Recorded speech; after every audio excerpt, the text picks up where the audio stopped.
लड़का अपनी प्रेमिका से बोलता है कि 3 साल हम लोगों को एक दूसरे के साथ हो चुके हैं और मैं चाहता हूं कि तुमसे शादी कर लूं, क्या तुम मुझसे शादी करना चाहती हो।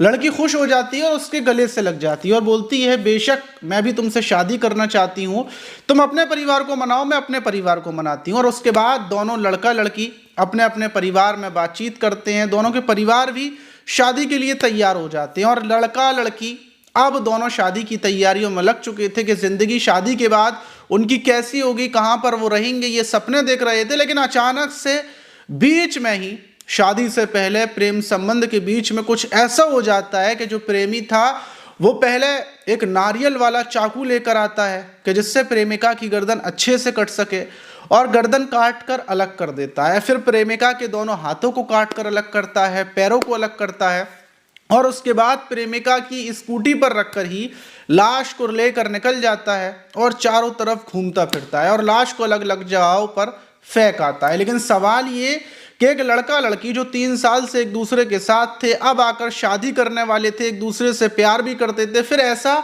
बीच में क्या हुआ कि जो प्रेमी था उसने प्रेमिका के टुकड़े कर डाले और उनको ले जाकर ठिकाने लगा दिया।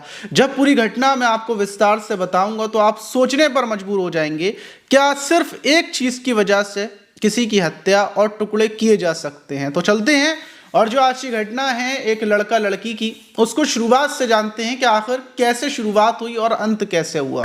तो दोस्तों मेरा नाम माज है, उम्मीद है कि आप सब अच्छे होंगे, सुरक्षित होंगे। और जो आज की घटना है वो उत्तर प्रदेश के आगरा के ताज नगरी की है, जो हमारे घर से महज 40 किलोमीटर दूर पर है। मैंने सोचा था कि वहीं पर जाकर मैं इस घटना की वीडियो बनाऊंगा और आपको बताऊंगा कि कहाँ पर क्या हुआ, लेकिन बारिश बहुत ज़्यादा हो रही है, इस वजह से मैं जा नहीं पाया।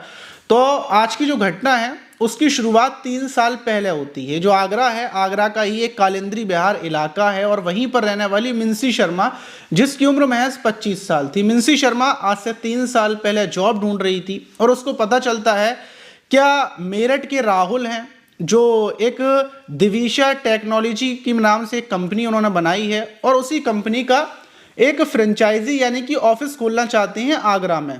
और राहुल से उसकी मतलब बातचीत होती है और जो राहुल थे वो मिंसी को एचआर मैनेजर के पद पर तैनात कर देते हैं। और ऑफिस जो खुलता है वो संजय पैलेस के पास मारुति प्लाजा के 6वें फ्लोर पर एक ऑफिस खुल जाता है और उस ऑफिस में सिर्फ 3 लोग काम करने वाले थे, एक मिंसी शर्मा और एक युवक और था जो अकाउंट संभालता था, जिसका नाम था विनय सिंह राजपूत।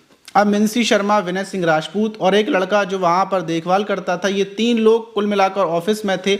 वक्त गुजरना शुरू होता है, कामकाज एक दूसरे के साथ विनय और मिंसी कर रहे थे और इसी बीच उनकी करीबियां हो जाती हैं और ये करीबी पहले दोस्ती होती है, फिर उसके बाद दोनों एक दूसरे से प्यार करने लगते हैं और 2 साल पहले ही मतलब इन लोगों के प्रेम संबंध बहुत गहरे हो जाते हैं, एक दूसरे से प्यार करने लगे थे, डेट पर आना जाना सब कुछ एकदम बढ़िया चल रहा था। वक्त गुजरता जा रहा था और आज से 1 साल पहले ही जो ये विनय था ये मिंसी से बोलता है कि तुम मुझसे शादी करना चाहोगी, हम लोग एक दूसरे के साथ रहते हैं, बताओ शादी करने को अगर तैयार हो।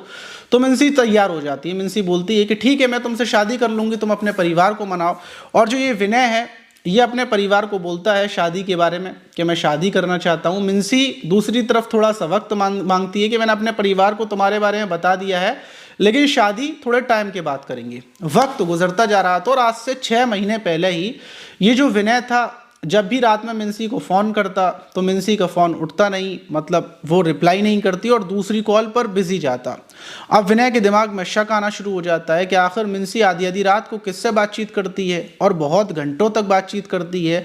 और जब ऑफिस में आने के बाद विनय मिंसी से सवाल करता कि रात को तुम किससे बात कर रही थी, तो मिंसी उसको टाला मटोली कर बात को ख़त्म कर देती। और फिर 6 महीने के बाद वक्त गुजरना शुरू होता है, मतलब 6 महीने पहले से जब वक्त गुजरना शुरू होता है तो मिंसी बोलती है कि मेरे परिवार के लोग जयपुर में मेरे लिए रिश्ता देख रहे हैं, वो तुमसे मेरी शादी नहीं करेंगे। अब विनय ये देखता है कि मिंसी की जो मतलब सुर हैं वो बदल रहे हैं, जो वो पहले प्यार करती थी ना वो प्यार करती है, अब वो शादी भी नहीं करना चाहती है।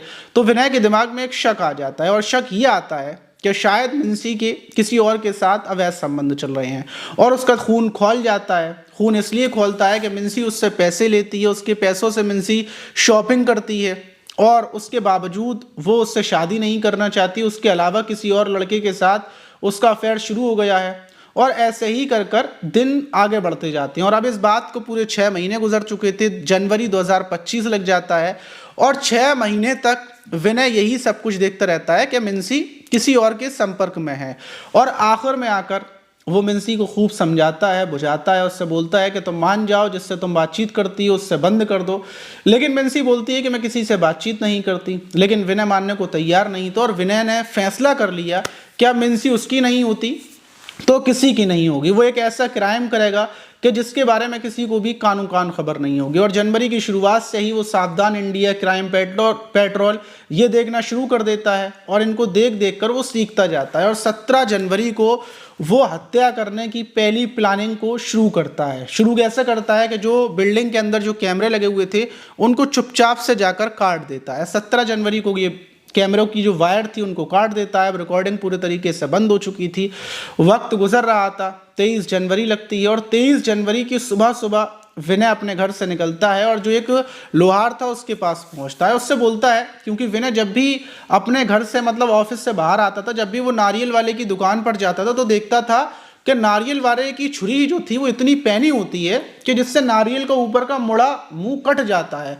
तो उसी छुरी को देखकर वो उस लोहार पर 23 जनवरी की सुबह सुबह पहुंचता है। लोहार से बोलता है कि तुम एक ऐसी छुरी बनाओ कि जिससे नारियल बड़ी आसानी से कट जाए और धार उसमें ऐसी होना चाहिए कि आज पहली बार तो वो बिल्कुल अच्छा काम करे। लोहार वहीं पर, लोहार वाला जो इलाका है आगरा का, वहीं पर लोहार उसके लिए एक नारियल काटने का चाकू बना देता है।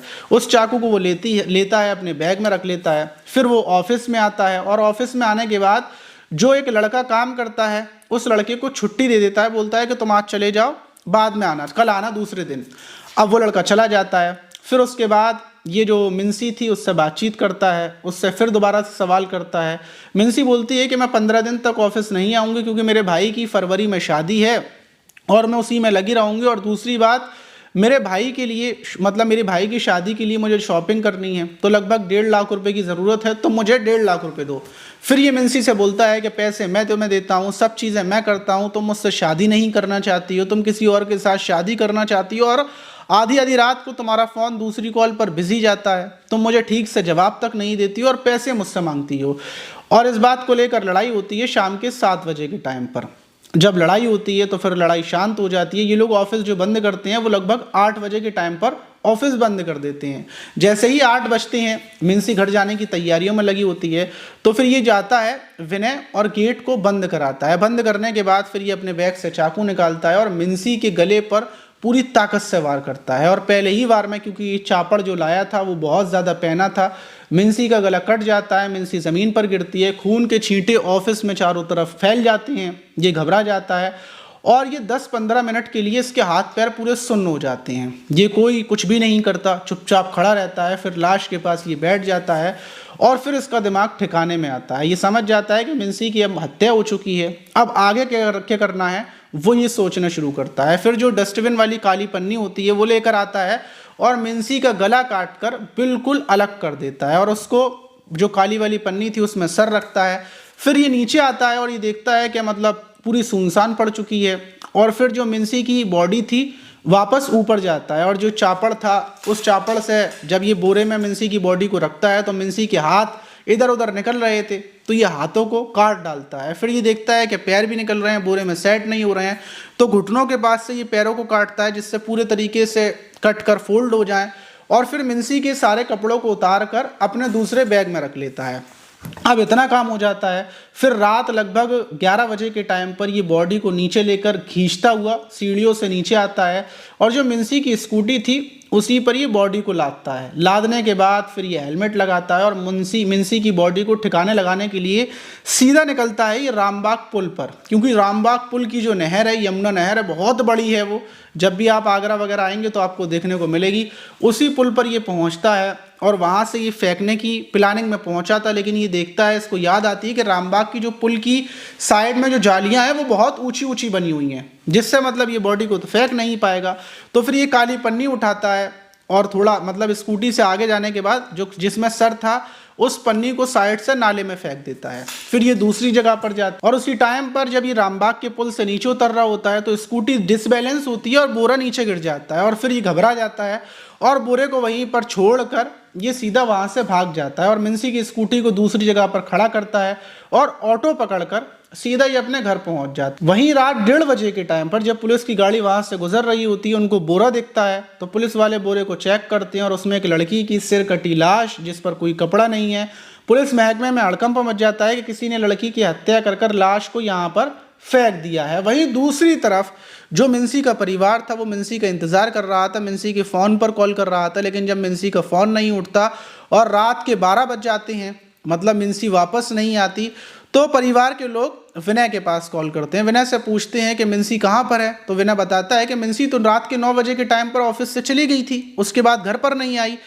परिवार बोलता है कि नहीं, वो घर पर नहीं आई। तो विनय नाटक करता है कि जैसे उसे कुछ नहीं पता और सीधा वो अपनी बाइक से मिन्सी के घर पर पहुंचता है, मिन्सी के भाई को बाइक पर बिठाता है और फिर स्टेशन की तरफ, एसएन मेडिकल कॉलेज और सब जगहों पर मिन्सी को ढूंढने का नाटक करता है। वहीं और सुबह सुबह मिन्सी का परिवार और विनय ये थाने में पहुंचते हैं। थाने में जाकर पूरी बात बताते हैं कि ऐसे ऐसे मिन्सी गायब है।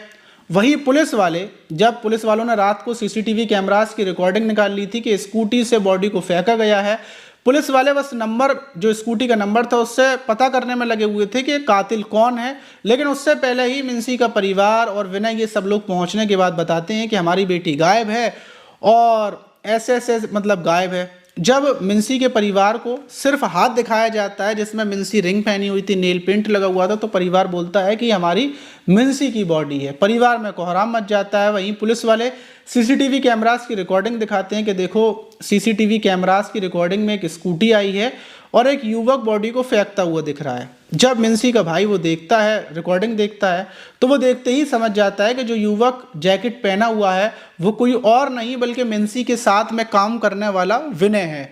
और विनय अपने घर जा चुका था। विनय ने बोला था कि मतलब मेरी बहुत ज़्यादा तबीयत ख़राब है। फ़ौरन पुलिस, जो मिन्सी का भाई है, उससे बोलती है कि ऐसा करो, विनय को फ़ोन करो और उससे बोलो कि मिन्सी मिल चुकी है और वो ईदगाह स्टेशन पर है, उसको लेने जाना है। फ़ौरन जो मिन्सी का भाई था वो विनय को फ़ोन करता है कि ऐसे ऐसे मिन्सी मिल चुकी है, जल्दी से आ जाओ।